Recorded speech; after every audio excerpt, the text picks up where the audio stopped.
Dr. Sarah Chen had always been methodical in her research, but nothing could have prepared her for what she discovered in the depths of the Stanford University archives. As a climate scientist with security clearance, she had access to classified documents that most academics could only dream of seeing. What started as routine research into historical climate patterns had become something far more sinister. The book appeared in a wooden crate marked, "Classified, Do Not Remove," buried beneath decades of bureaucratic paperwork. Its leather binding was worn, and the title was barely visible. Project Terminus, an assessment of species continuity. The author was listed simply as Dr. M. Blackwood, 1962. What caught her attention wasn't the age of the document, but the stamp across its cover. Banned by executive order, CIA Directive 7739. Sarah's hands trembled as she opened the first page. The introduction was written in precise clinical language that seemed to mask something far more disturbing. Dr. Blackwood claimed to have access to extraterrestrial intelligence assessments regarding human civilization's trajectory. According to the author, these assessments had been shared with select government officials in 1961, during the height of the Cold War. The book's central thesis was chilling. Humanity had approximately 70 years from 1962 to address critical evolutionary and environmental failures, or face inevitable extinction. Not gradual decline, but complete annihilation. The timeline suggested that by 2032, a series of cascading environmental and social collapses would render human survival impossible. What made Sarah's blood run cold wasn't just the prediction itself, but how accurate many of the book's earlier warnings had proven to be. Climate change, mass extinctions, social unrest, technological dependencies, all described with uncanny precision decades before they became reality. The book read less like science fiction and more like a roadmap to humanity's end. As she photographed each page with her phone, Sarah couldn't shake the feeling that she was being watched. The archive basement was supposed to be empty after hours, but shadows seemed to move in her peripheral vision. She had stumbled upon something that powerful people had worked very hard to keep hidden. Block 2. The author's background research into Dr. Marcus Blackwood proved frustratingly difficult. Official records showed he had worked for various government agencies from 1945 to 1963, but details about his specific roles were heavily redacted. What Sarah could piece together painted a picture of a brilliant but troubled scientist who had worked on projects involving non-conventional intelligence sources. Blackwood had a doctorate in theoretical physics from MIT and had worked on the Manhattan Project as a junior researcher. After the war, he had transitioned to what government documents euphemistically called unconventional research programs. These programs, Sarah discovered, were connected to the CIA's interest in psychic phenomena, remote viewing, and what some documents referred to as non-terrestrial intelligence. The few unredacted reports described Blackwood as highly intelligent but increasingly erratic and obsessed with extinction-level scenarios. His colleagues noted his growing paranoia about government secrecy and his belief that humanity was being guided toward a predetermined outcome. By 1962, he had begun claiming that he was in contact with entities that were monitoring human progress. What made Blackwood's story particularly compelling was his sudden disappearance in 1963. Official records suggested he had died in a car accident, but no body was ever recovered. His research materials were seized by federal agents within hours of his reported death, and his laboratory was sealed indefinitely. Family members who asked questions were told it was a matter of national security. The timing of Blackwood's disappearance was also suspicious. His book was completed in late 1962, and copies had been distributed to select government officials in early 1963. Within weeks of the book's circulation, it was classified and banned. Anyone found possessing a copy faced prosecution under the Espionage Act. Sarah found references to the book in several declassified memos from the 1960s. CIA officials described it as potentially destabilizing to public morale and containing information that could compromise national security if widely disseminated. One memo specifically mentioned concerns that the book could cause mass panic and undermine public confidence in government institutions. Block 3. The predictions begin. As Sarah delved deeper into the book's contents, she began to understand why it had been banned. Blackwood's predictions weren't vague prophecies, but specific, detailed forecasts that had proven remarkably accurate. The book was divided into decades, with each section outlining what would happen during specific time periods. The 1970s section predicted the energy crisis, environmental disasters, and the rise of environmental activism. Blackwood wrote about oil shortages that would reshape global politics and environmental degradation that would awaken public consciousness to ecological limits. He specifically mentioned events that wouldn't occur until years after his death, describing them with unsettling precision.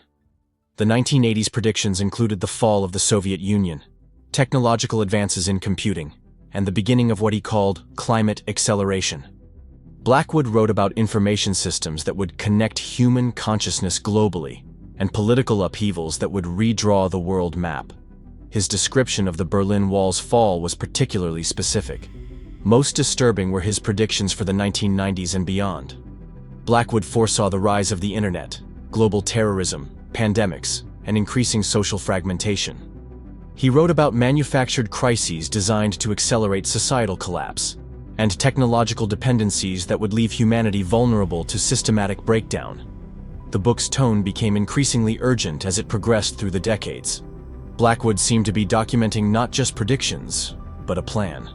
He wrote about guidance from non-human intelligence that was helping to orchestrate these events. According to him, humanity was being steered toward a specific outcome: complete extinction by 2032. What troubled Sarah most was how many of these predictions had come true exactly as described. The book read like a history of the future, written decades before the events occurred. It suggested a level of foreknowledge that seemed impossible unless someone had access to information beyond normal human capabilities. Sarah began to wonder if she was looking at evidence of actual extraterrestrial contact, or something even more sinister, a plan created by human beings to bring about humanity's end. Block 4. The Extinction Timeline. The book's most chilling section detailed what Blackwood called the convergence, a period between 2025 and 2032, when multiple crisis factors would combine to create an extinction-level event. According to his calculations, humanity would face simultaneous environmental, technological, and social collapses that would prove impossible to survive. Blackwood described a cascade effect beginning with climate-related crop failures that would trigger mass starvation. This would be followed by resource wars, mass migration, and the collapse of global supply chains. Technological dependencies would become liabilities as infrastructure failed, and societies lost the ability to maintain complex systems. The timeline was specific and terrifying. By 2026, according to Blackwood, major agricultural regions would become uninhabitable due to extreme weather and soil degradation. By 2028, global food production would fall below subsistence levels for most of the world's population. By 2030, organized governments would cease to function in most regions. What made the predictions particularly disturbing was their internal consistency. Blackwood hadn't just thrown together a list of disasters. He had created a detailed model of how each crisis would amplify the others. Environmental collapse would trigger social collapse, which would prevent coordinated responses to environmental problems, creating a feedback loop that would accelerate toward total system failure. The book included charts and graphs that looked remarkably similar to modern climate models, despite being created decades before such modeling was possible. Blackwood seemed to have access to data and analytical tools that wouldn't be developed for years. His projections of population growth, resource consumption, and environmental degradation matched current scientific consensus with uncanny accuracy. Most troubling was his assertion that these events were not accidents, but were being orchestrated. Blackwood wrote about intervention protocols, designed to ensure that humanity would not be able to prevent or adapt to the coming crises. He suggested that certain technologies and social systems were being promoted specifically because they would make human civilization more vulnerable to collapse. Sarah found herself checking the calendar obsessively. If Blackwood was right, humanity had less than a decade left. Block 5. Government Suppression. Sarah's research into the book's suppression revealed a pattern of government action that suggested the authorities took Blackwood's predictions seriously. The speed and thoroughness with which the book was banned indicated that it was considered a genuine threat, not just crackpot theories. Declassified documents showed that within days of the book's circulation, FBI agents were dispatched to locate and confiscate every copy. Libraries, bookstores, and private collectors were visited by federal agents who demanded the surrender of any materials related to Project Terminus. Several people who refused to comply were arrested on national security charges. The suppression effort extended beyond the United States. International intelligence agencies were notified, and similar confiscation efforts were undertaken in allied countries. The book was placed on a list of prohibited materials that included nuclear weapons designs and other highly classified information. Possession of a copy could result in decades in federal prison. What was particularly telling was the involvement of multiple agencies. The CIA, FBI, NSA, and military intelligence all participated in the suppression effort, suggesting that the book's contents were viewed as a threat to national security at the highest levels. This wasn't typical treatment for a work of speculative fiction. Sarah found references to high-level meetings where government officials discussed the book's implications. One partially redacted memo from 1963 mentioned concerns that the book could undermine public confidence in long-term planning and create panic about unsolvable problems. Another document referred to the need to prevent mass despair and maintain social stability. The government's response seemed to confirm that they believed Blackwood's predictions were credible. If the book was just fantasy, why go to such extreme lengths to suppress it? The pattern suggested that someone in authority knew that Blackwood's sources were legitimate and that his timeline was accurate. Most disturbing was evidence that the suppression effort was ongoing. Modern database searches for information about Blackwood or his book returned suspiciously limited results. Academic papers that referenced his work seemed to disappear from digital archives. It appeared that someone was still actively working to keep this information hidden. Block 6. Scientific validation. Sarah decided to test Blackwood's predictions against current scientific data. What she found sent chills down her spine. Despite being written in 1962, the book's environmental and technological forecasts aligned almost perfectly with modern research and observations. Blackwood's climate projections matched current models with startling accuracy. His predictions about atmospheric carbon levels, global temperature increases, and extreme weather patterns were within margins of error that seemed impossible for 1960s science. He had somehow anticipated discoveries about greenhouse gases, ocean acidification, and climate feedback loops that wouldn't be understood for decades. The book's technological predictions were equally prescient.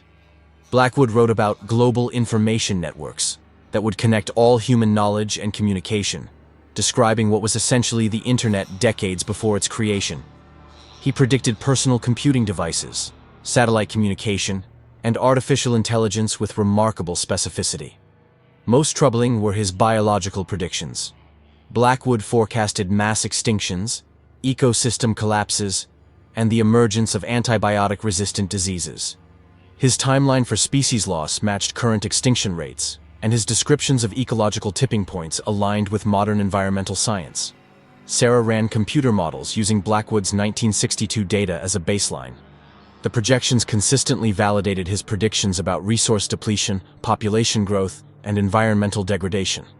It was as if he had access to sophisticated modeling capabilities that wouldn't exist for 50 years. The book also contained references to scientific discoveries that hadn't been made in 1962. Blackwood wrote about DNA manipulation, quantum computing, and space-based observation systems. He seemed to understand plate tectonics, genetic engineering, and atmospheric chemistry at levels that wouldn't be achieved by mainstream science until the 1980s and 1990s. Sarah began to suspect that Blackwood had indeed received information from sources with advanced scientific knowledge. Whether those sources were extraterrestrial, time travelers, or humans with access to future technology, someone had provided him with remarkably accurate data about humanity's future. The scientific validation of Blackwood's predictions made his extinction timeline impossible to dismiss as fantasy. If he was right about everything else, Sarah had to consider the possibility that he was right about humanity's approaching end. Block 7. The Watchers. One of the most disturbing aspects of Blackwood's book was his description of entities he called the Watchers.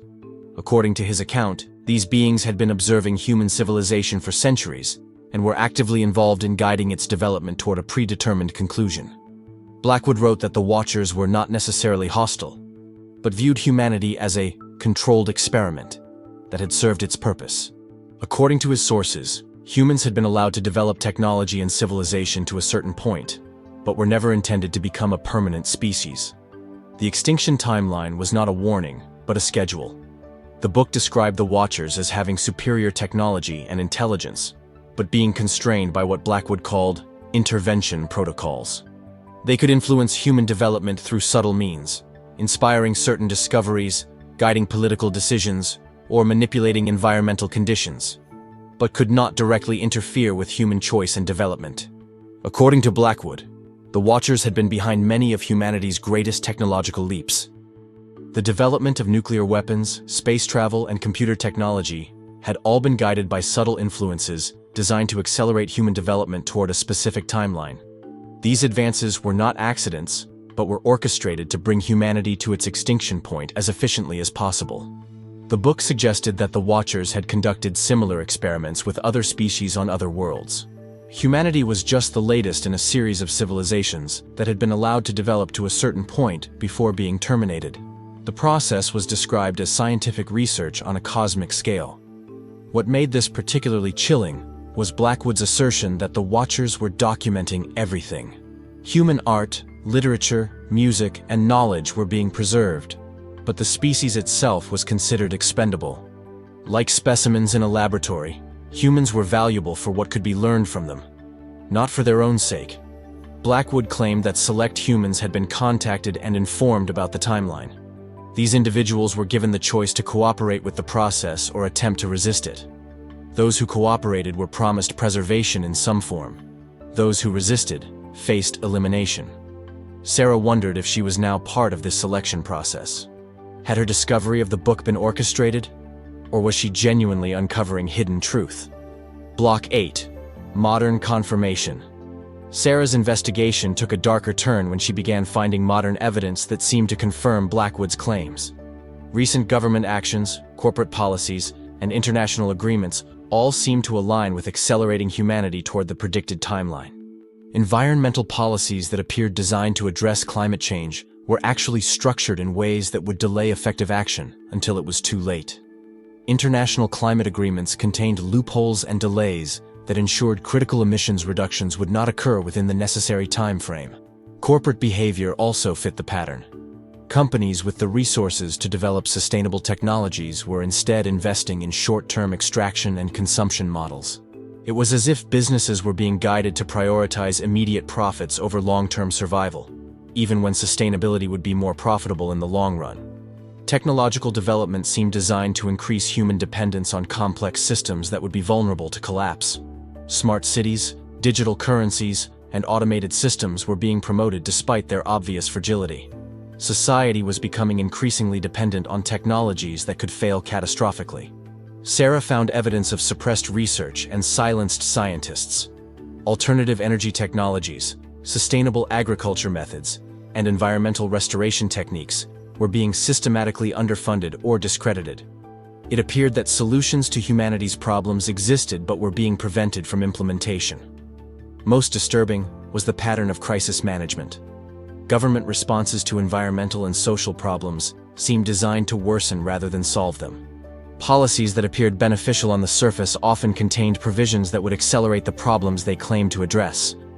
Sarah began to see connections between seemingly unrelated events: economic policies that increased inequality, educational systems that discouraged critical thinking, and media narratives that promoted division and despair, all seemed to serve the same purpose: preventing humanity from organizing effective responses to existential threats. The pattern suggested a coordinated effort to ensure that Blackwood's timeline would be fulfilled. Whether this coordination was human or otherworldly, someone was working very hard to make sure that humanity would not survive past 2032. Block 9. The Insider. Sarah's research attracted attention from an unexpected source. Dr. James Morrison, a retired CIA analyst, contacted her through encrypted channels. Morrison claimed to have worked on projects related to Blackwood's research and had been waiting decades for someone to rediscover the suppressed information. Morrison revealed that he had been part of a small group within the intelligence community that took Blackwood's predictions seriously. They had formed an unofficial monitoring group to track the accuracy of his forecasts and prepare for the predicted timeline. Over the decades, they had watched with growing alarm as each prediction came true. According to Morrison, the group had tried to alert higher authorities about the implications of Blackwood's timeline, but their warnings were dismissed or suppressed. Those who pushed too hard for action found their careers destroyed or their lives threatened. The group had been forced to operate in complete secrecy. Morrison explained that Blackwood had not been alone in receiving information from non-human sources. Throughout the Cold War, both American and Soviet scientists had reported contact with entities providing advanced technological and scientific information. These contacts had been classified at the highest levels and never publicly acknowledged. The retired analyst revealed that Blackwood's book was just one of several documents describing humanity's planned extinction. Other sources had provided similar timelines and warnings, all pointing to the same conclusion. Humanity was living on borrowed time, and that time was almost up. Morrison showed Sarah classified documents that confirmed many of Blackwood's claims. Satellite imagery showed environmental changes that matched the book's predictions. Economic data revealed manipulation of global markets to accelerate resource depletion. Scientific research confirmed that several of the predicted tipping points had already been reached. Most shocking was Morrison's revelation that some government officials were aware of the timeline and were actively preparing for it. Underground facilities had been constructed, genetic material from various species had been preserved, and select individuals had been chosen for continuity programs. Morrison warned Sarah that her investigation had likely attracted attention from those managing the extinction timeline. Her life could be in danger, and she needed to decide whether to abandon her research or commit to exposing the truth regardless of the consequences. Block 10. The network. Morrison introduced Sarah to what he called the network, a loose association of scientists, former government officials, and researchers who had independently discovered evidence of the planned extinction timeline. The group operated in complete secrecy, communicating through encrypted channels and meeting only when absolutely necessary. The network had been documenting evidence for decades, building a comprehensive case that humanity was being deliberately guided toward extinction. Their research confirmed Blackwood's timeline and identified specific mechanisms being used to accelerate the process. Environmental manipulation was more extensive than the public realized. Weather modification technology was being used to create extreme climate events that would accelerate ecological collapse. Agricultural systems were being weakened through the promotion of monocultures and chemical dependencies that would make crop failures more likely and more devastating. Social engineering was being used to prevent coordinated responses to existential threats. Media manipulation created polarization and distrust that made collective action impossible. Educational systems were being modified to discourage critical thinking and problem-solving skills. Political systems were being corrupted to ensure that leaders would be incapable of addressing long-term challenges. The network had identified key individuals and organizations that appeared to be coordinating these efforts. Some were clearly human agents working for undisclosed purposes. Others appeared to be unwitting participants manipulated into serving the extinction agenda.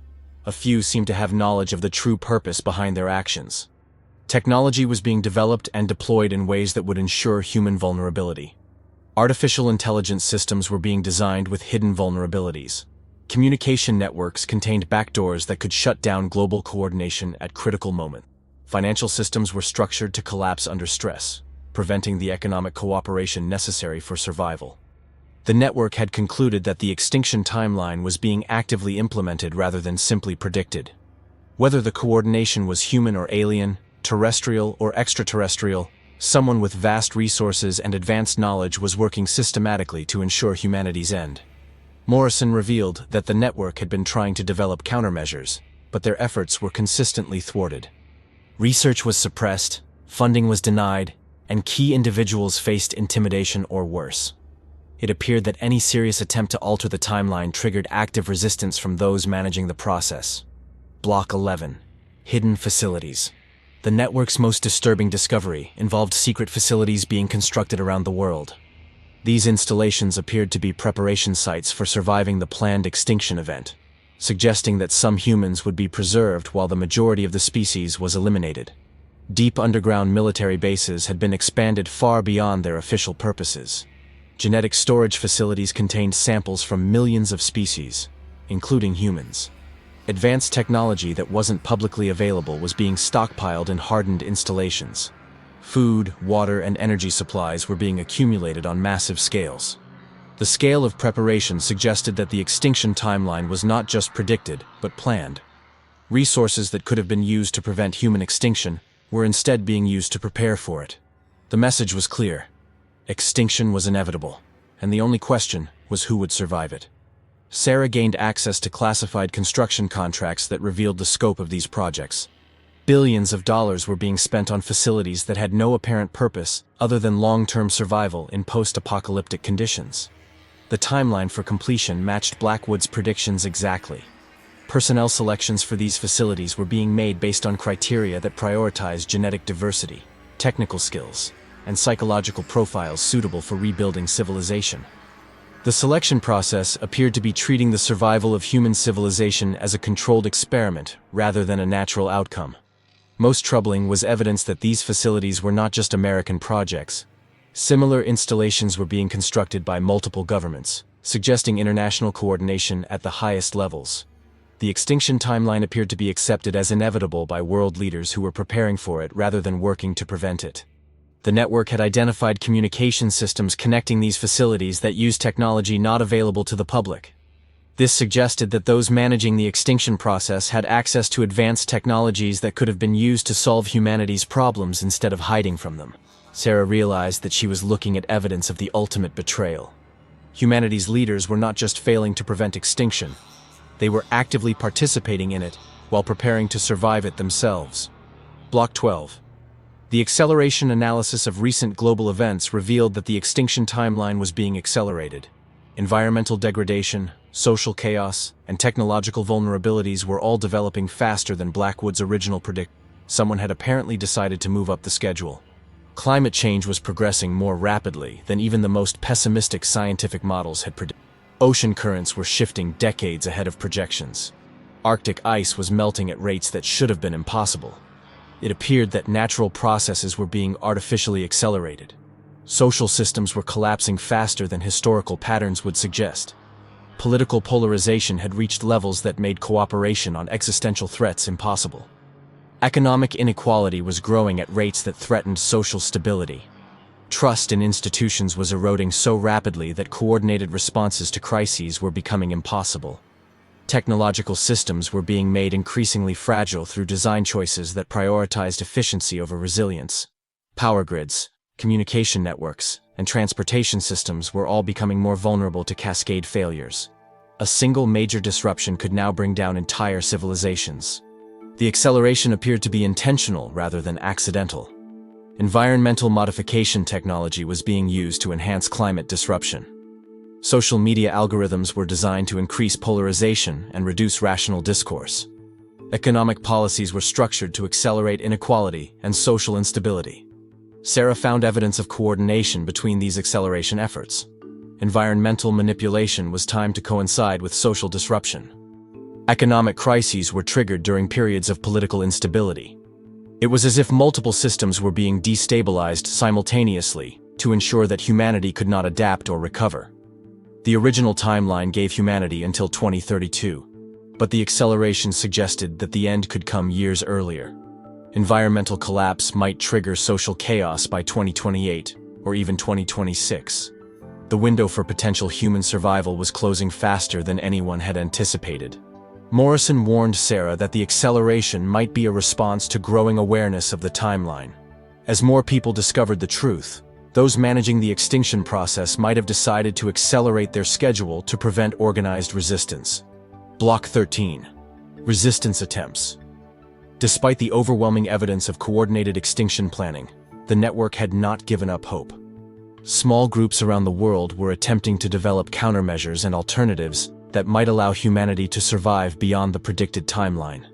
Underground research programs were working on environmental restoration technologies that could reverse some of the damage being done to Earth's ecosystems. These projects operated in complete secrecy to avoid suppression by those managing the extinction process. Alternative social and economic systems were being developed that could function independently of the vulnerable global infrastructure.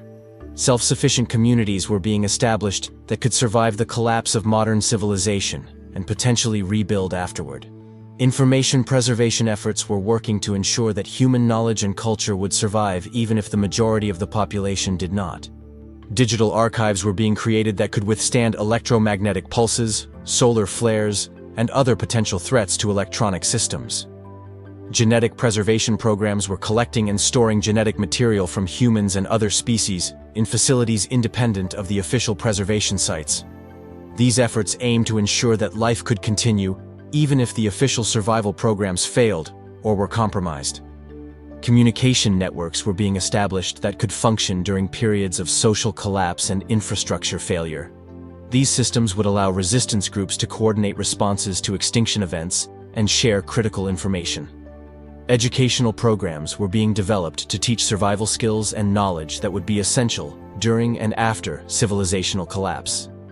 These efforts aimed to ensure that at least some humans would have the knowledge necessary to rebuild. However, the network's resistance efforts faced constant obstacles. Research was disrupted, funding was cut off, and key personnel faced intimidation or elimination. It appeared that any serious attempt to alter the extinction timeline triggered active countermeasures from those managing the process. The scale of opposition suggested that the extinction planning had vast resources and sophisticated monitoring capabilities. Every resistance effort was detected and neutralized with efficiency that implied advanced surveillance and intervention capabilities. Block 14. The choice. Sarah found herself at a crossroads. The evidence was overwhelming that humanity was facing planned extinction within the next decade, but exposing this information would likely result in her death and possibly accelerate the timeline. The network faced an impossible choice: remain silent and watch humanity die, or speak out and possibly make the situation worse. Morrison explained that previous attempts to expose the extinction timeline had resulted in the deaths of whistleblowers and the acceleration of the process. Those managing the timeline appeared to view public awareness as a threat that required immediate response. However, the network had developed a new strategy. Instead of trying to expose the entire truth at once, they would gradually release information that would help humanity prepare for the coming collapse without triggering violent suppression. This approach might allow some resistance efforts to succeed. Sarah's role would be critical. As a credible scientist with access to academic and media networks, she could begin introducing the concepts gradually. By framing the extinction timeline as scientific prediction rather than conspiracy, she might be able to raise awareness without triggering immediate suppression. The plan required careful coordination. Information would be released through multiple channels simultaneously to prevent it from being suppressed effectively. Scientific papers, documentary films, and investigative journalism would all contribute to raising public awareness. Academic conferences would be used to introduce concepts about extinction risks and survival strategies. Environmental organizations would be provided with evidence of accelerated climate change. Journalists would be given leads about government preparation activities. The goal was not to prevent the extinction timeline entirely, which appeared to be impossible, but to ensure that enough humans survived the collapse to eventually rebuild civilization. Even saving a fraction of humanity would be better than accepting total extinction. Sarah understood that participating in this effort would put her life at risk. The network had lost members who became too visible or effective in their resistance efforts. However, the alternative was to remain silent, while humanity walked blindly toward extinction. She also realized that her discovery of Blackwood's book might not have been accidental. Perhaps she had been chosen for this role, either by the Watchers as part of their selection process, or by the network as part of their resistance strategy. Block 15. Going public. Sarah decided to begin her public disclosure by writing a scientific paper about the accuracy of historical extinction predictions. By focusing on Blackwood's environmental forecasts without mentioning the conspiracy aspects, she could introduce his timeline to the academic community without triggering immediate suppression. The paper was titled Historical Climate Predictions, an Analysis of 1960s Extinction Scenarios, and was submitted to the Journal of Environmental Science. The paper analyzed Blackwood's environmental predictions against actual climate data and found remarkable correlations that demanded explanation. Within days of submission, Sarah received calls from government agencies requesting meetings about her research. The speed of the response confirmed that her activities were being monitored and that Blackwood's work remained sensitive even after 60 years. Sarah agreed to meet with a representative from the Department of Energy, who claimed to be interested in her methodology. The meeting took place in a secure facility where electronic devices were prohibited and all conversations were recorded. Dr. Elizabeth Hayes introduced herself as a senior analyst for environmental security programs. She appeared to be in her 50s, with graying hair and sharp eyes that seemed to evaluate Sarah's every word and gesture. The conversation began cordially, but quickly became tense. "Dr. Chen," Hayes said, "your research into historical climate predictions has attracted attention at very high levels. We're particularly interested in your sources for the 1960s prediction data." Her tone suggested that this was not a casual inquiry. Sarah had prepared for this moment. "The predictions came from archived academic papers that I discovered during routine research. I was surprised by their accuracy and thought they deserved analysis." She provided a carefully edited version of the truth. Hayes leaned forward. "Dr. Chen, I need to be direct with you. The materials you've referenced are classified for national security reasons. Your paper cannot be published in its current form, and I need to ask you to discontinue this line of research." The conversation that followed made it clear that the government was prepared to use force to suppress Sarah's research.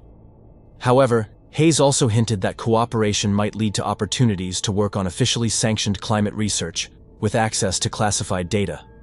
Sarah left the meeting understanding that she had crossed a line from which there could be no return. The network's plan was already in motion, and stopping now would not guarantee her safety. Block 16. The leak. Rather than comply with government demands to cease her research, Sarah decided to accelerate the disclosure plan. Working with the network, she prepared a comprehensive document that combined Blackwood's predictions with modern evidence of extinction planning and timeline acceleration. The document was designed to be released simultaneously through multiple channels to prevent effective suppression. Copies would be sent to journalists, scientists, environmental organizations, and government officials around the world. The goal was to create enough awareness that suppression would be impossible. Morrison provided access to classified documents that supported the main claims. Satellite imagery showed environmental manipulation. Financial records revealed funding for extinction preparation. Communication intercepts suggested coordination between governments and unknown entities. The document was titled The Extinction Protocol, Evidence of Planned Human Termination, and contained over 200 pages of evidence and analysis. It presented the case that humanity was being deliberately guided toward extinction by entities with advanced knowledge and technology. The release was timed to coincide with major environmental conferences and political meetings around the world. The hope was that decision-makers would be forced to address the evidence when questioned by informed journalists and activists. Sarah understood that releasing this information would likely result in her death, but the network had developed plans to ensure her safety and the continued distribution of the material. Safe houses had been prepared, and multiple backup plans were in place. The night before the release, Sarah received a call from an unknown number. The voice was electronically disguised, but the message was clear. "Dr. Chen, you have one last opportunity to reconsider your actions. The consequences of proceeding will be permanent and irreversible." Sarah hung up and activated the release protocol. Within hours, thousands of copies of the document were being distributed electronically around the world. There was no turning back. Block 17. Immediate response. The response to the document release was swift and overwhelming. Within hours, major news outlets were reporting on the claims while government officials were denying their validity. The story spread across social media faster than authorities could suppress it. Some scientists immediately dismissed the document as conspiracy theory, but others began analyzing the evidence and found it disturbingly credible. Environmental organizations demanded investigations into the claims about environmental manipulation. Political activists called for transparency regarding government preparation activities. Government responses varied by country, but followed similar patterns. Officials denied the validity of the claims while simultaneously warning about the dangers of believing disinformation. Media outlets were pressured to avoid coverage, and social media platforms began removing posts about the document. However, the widespread distribution made complete suppression impossible. Copies of the document were being hosted on thousands of servers around the world. Scientists in multiple countries were beginning independent verification of the claims. Sarah had disappeared immediately after the release, following network protocols for protecting high-value targets. She was moved to a secure location where she could continue her work while avoiding government retaliation. Within 48 hours, several journalists who had covered the story were found dead in apparent suicides or accidents. Scientists who had publicly supported the document's claims faced threats and harassment. The pattern of suppression was confirming the document's allegations about coordinated cover-up efforts. International organizations began calling for investigations into the claims. The United Nations announced plans for emergency sessions to address the allegations. Environmental groups organized protests demanding action on the extinction timeline. However, the acceleration of suppression efforts suggested that the release had triggered countermeasures. Reports began appearing of equipment failures at environmental monitoring stations. Several research facilities studying climate change experienced accidents that destroyed critical data. The battle for public awareness had begun, but it was clear that powerful forces were working to prevent the truth from reaching too many people. The question was whether enough awareness could be generated to make a difference before those forces could regain control. Block 18. Global Awakening. Despite suppression efforts, the Extinction document continued to spread and gain credibility. Independent scientists around the world began conducting their own investigations and finding evidence that supported the main claims. The story was becoming too big to suppress effectively. Environmental monitoring revealed that climate change was indeed progressing faster than official models predicted. Several research teams confirmed that natural processes appeared to be artificially accelerated. Atmospheric chemistry showed evidence of deliberate weather modification. Social media platforms found themselves in an impossible position. Attempts to suppress the story generated more attention and credibility. Streisand effect made the cover-up attempts into additional evidence supporting the conspiracy claims. International tensions began rising as countries accused each other of participating in extinction planning. Diplomatic communications leaked to journalists revealed high-level discussions about survival preparations and population reduction strategies. Underground resistance movements began forming in multiple countries. Groups of scientists, activists, and concerned citizens started working on survival preparations and alternative systems. The timeline created urgency that overcame normal social and political divisions. Some government officials began breaking ranks and confirming aspects of the story. A former Pentagon analyst revealed the existence of deep underground facilities. A retired CIA officer confirmed contact with non-human entities. A climate scientist admitted to suppressing research that supported the extinction timeline. Religious and spiritual leaders began incorporating extinction awareness into their teachings. Some framed it as divine judgment, others as a test of human evolution. The approaching timeline gave new meaning to ancient prophecies about end times. However, the response also triggered increased suppression efforts. Internet communication became unreliable in many regions. Power outages affected areas with high resistance activity. Key figures in the movement faced arrest or disappeared entirely. The global awakening was creating exactly the kind of social instability that the extinction planners wanted to avoid.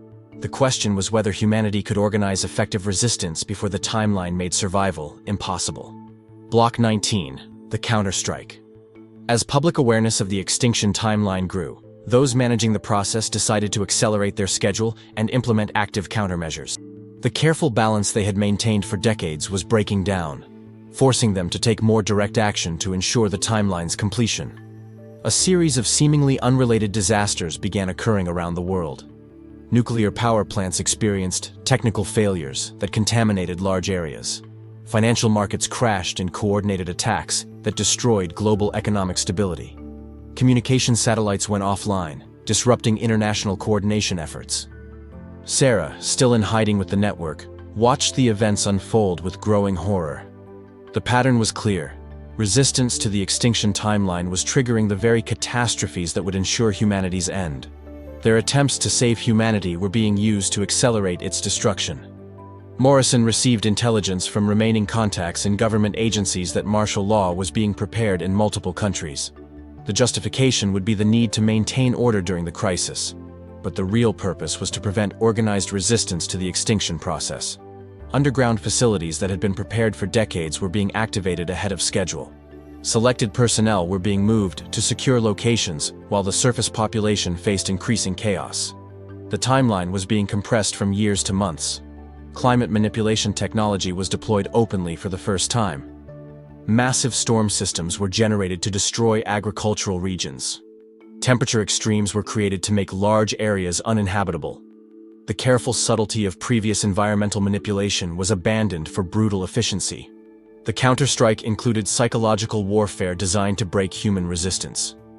Media systems that remained operational broadcast messages of hopelessness and surrender. The message was clear. Resistance was futile, and cooperation with the extinction process would result in quicker, less painful death. However, the acceleration also revealed weaknesses in the extinction plan. The rushed timeline meant that some preparation was incomplete. Communication between different elements of the conspiracy became more visible. Most importantly, the open display of advanced technology proved that alternatives to extinction were possible if those technologies were used constructively instead of destructively. The network realized that they had forced their opponents into a position where total victory or total defeat were the only options. The careful management of the extinction timeline had been replaced by an obvious war against humanity's survival. Block 20. Underground resistance. With surface infrastructure collapsing and governments implementing martial law, the resistance movement was forced to operate entirely underground. The network activated preparation systems that had been developed over decades, creating a shadow civilization capable of surviving the surface catastrophe. Hidden facilities around the world began accepting refugees who understood the true nature of the crisis. These installations had been stocked with supplies, equipment, and knowledge necessary for long-term survival. Unlike the government facilities designed for elite preservation, these resistance bunkers were intended to save ordinary people. Sarah found herself in a command center deep beneath the Colorado mountains, coordinating with resistance cells around the world through quantum communication systems that were immune to conventional surveillance. The technology had been developed in secret by network scientists who had been preparing for this moment. The resistance had advantages that the extinction planners hadn't anticipated. Decades of secrecy had forced them to develop independent systems and technologies. They were not dependent on the vulnerable infrastructure that was now being systematically destroyed. Alternative energy systems powered the underground facilities. Closed-loop agricultural systems provided food production that was immune to climate manipulation. Water purification and air recycling systems allowed indefinite underground habitation. Most importantly, the resistance had preserved the knowledge and genetic material necessary to rebuild civilization after the extinction event. Digital archives contained the sum of human knowledge. Seed banks held genetic material from food crops and wild species. Cultural artifacts preserved humanity's artistic and intellectual heritage. Communication with other underground facilities revealed that similar preparations had been made around the world. Despite the conspiracy's global reach, the resistance was also global. Humanity's survival would not depend on the mercy of extinction planners. However, the underground existence was a temporary solution. The facilities could sustain their populations for years or even decades, but eventually they would need to return to the surface. The question was whether anything would be left to rebuild when they emerged. Reports from surface monitoring indicated that the extinction process was proceeding faster than anyone had anticipated. The counterstrike had triggered cascade failures that were now beyond anyone's control. Block 21, the revelation. Deep in the Resistance Command Center, Sarah made a discovery that changed everything. While analyzing communication intercepts from government facilities, she found evidence that the extinction planners themselves were losing control of the process they had started. The entities behind the extinction timeline, whether extraterrestrial, interdimensional, or simply very advanced humans, appeared to be abandoning their human collaborators. Communication from higher authorities had ceased. The careful coordination that had managed the process for decades was breaking down. Government officials in underground facilities were sending increasingly desperate messages to contacts who were no longer responding. The promised preservation for human collaborators was not materializing. It appeared that the extinction plan included the elimination of everyone, including those who had helped implement it. Dr. Hayes, the government official who had threatened Sarah months earlier, was among those sending desperate communications. Her messages revealed that government personnel were realizing they had been deceived about their own survival prospects. Morrison received a transmission from Hayes requesting contact with the resistance. She claimed to have critical information about the extinction process and was willing to defect in exchange for protection.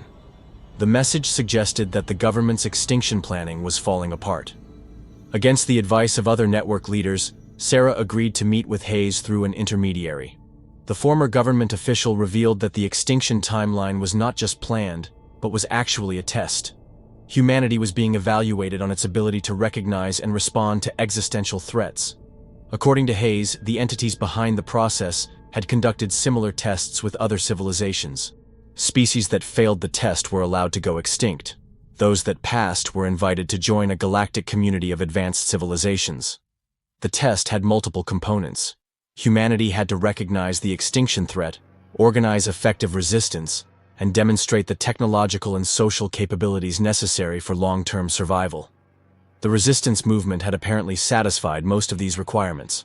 However, the test was not yet complete. The final component required humanity to survive the extinction event and rebuild civilization without repeating the mistakes that had led to the crisis. This was the most difficult part of the test, and most species failed at this stage. Sarah realized that everything, the conspiracy, the resistance, even her own discovery of the book, might have been orchestrated as part of the test. The question was whether humanity was smart enough to pass. Block 22. The test unfolds. With Hayes's revelation that the extinction timeline was actually a test, the resistance faced a fundamental strategic shift. Instead of simply trying to survive the planned catastrophe, they needed to demonstrate humanity's worthiness for advancement to a galactic civilization. The test parameters became clearer as more information was obtained from defecting government officials. Humanity had to show the ability to overcome internal divisions and work together for species survival. They had to develop sustainable technologies that could maintain civilization without destroying the planetary environment. Most importantly, they had to evolve beyond the competitive and destructive behaviors that had led to the crisis. Underground facilities around the world began implementing new protocols based on these requirements. Instead of just preserving human life, they focused on developing new forms of social organization that could prevent future extinction risks. Cooperative decision-making replaced hierarchical authority. Resource sharing eliminated scarcity-based conflicts. The resistance also began developing technologies that could reverse the environmental damage that had been done to Earth. Atmospheric processors were designed to remove excess carbon dioxide. Ocean restoration systems could reverse acidification and pollution. Soil regeneration techniques could restore agricultural productivity. However, the test was complicated by the fact that surface conditions continued to deteriorate. The cascade failures triggered by the counterstrike were beyond human control and threatened to destroy the planet's ecosystem entirely. Passing the test required not just surviving, but actively reversing the extinction process. Sarah coordinated efforts to establish communication with the entities conducting the test. If humanity was being evaluated, they needed to understand the specific criteria and timeline. The resistance had to know what was required to pass. Contact was finally established through quantum communication systems that transcended normal space-time limitations. The entities confirmed that the test was real, and that humanity's performance was being carefully monitored. However, they also revealed that the test was approaching its final phase. The entities explained that they could not intervene directly to save humanity. The test required that the species save itself using its own capabilities and wisdom. Any external assistance would invalidate the results and lead to automatic failure. With less than 2 years remaining in the original timeline, humanity faced the ultimate challenge: demonstrate the ability to survive and transcend the extinction crisis using only their own resources and intelligence. Block 23. The final phase. As the extinction timeline entered its final phase, humanity faced the ultimate test of survival and evolution. Surface conditions had deteriorated beyond most predictions, with vast areas of the planet becoming uninhabitable due to climate extremes, atmospheric toxicity, and ecological collapse. The resistance movement had grown into a global network of underground civilizations connected by quantum communication and committed to species survival. These communities had developed technologies and social systems that could potentially restore planetary habitability, but implementing them required coordination on a scale never before achieved. Sarah emerged as one of the key coordinators of what became known as the Restoration Protocol. This plan involved synchronized deployment of environmental repair technologies from underground facilities around the world. Atmospheric processors would begin removing pollutants and excess greenhouse gases. Ocean restoration systems would reverse acidification and restart natural circulation patterns. Soil regeneration would restore agricultural capability. However, the plan required abandoning the safety of underground facilities and returning to a hostile surface environment. Many resistance communities were reluctant to risk their survival on an untested plan. The social evolution that was part of the test had to overcome humanity's natural survival instincts. Morrison, now in his 80s but still mentally sharp, provided crucial leadership in convincing communities to participate. His decades of government service gave him credibility, and his commitment to the plan inspired others to take the necessary risks. The restoration protocol was implemented over a 6-month period in 2031. Despite massive technical and logistical challenges, the coordinated effort began to show results. Atmospheric composition started improving. Ocean temperatures began stabilizing. Some agricultural regions showed signs of recovery. More importantly, the global cooperation required for the protocol demonstrated humanity's ability to transcend national, cultural, and ideological divisions when faced with existential necessity. The species had shown capacity for the kind of unified action that galactic civilizations required. As 2032 approached, the year Blackwood had identified as humanity's extinction deadline, monitoring systems showed that the planet's environment was stabilizing and beginning to recover. The resistance had not just survived the test, but had actively reversed the extinction process. On the final day of Blackwood's timeline, the entities conducting the test finally revealed themselves and delivered their verdict on humanity's performance. Final word. Count. 7,500 words.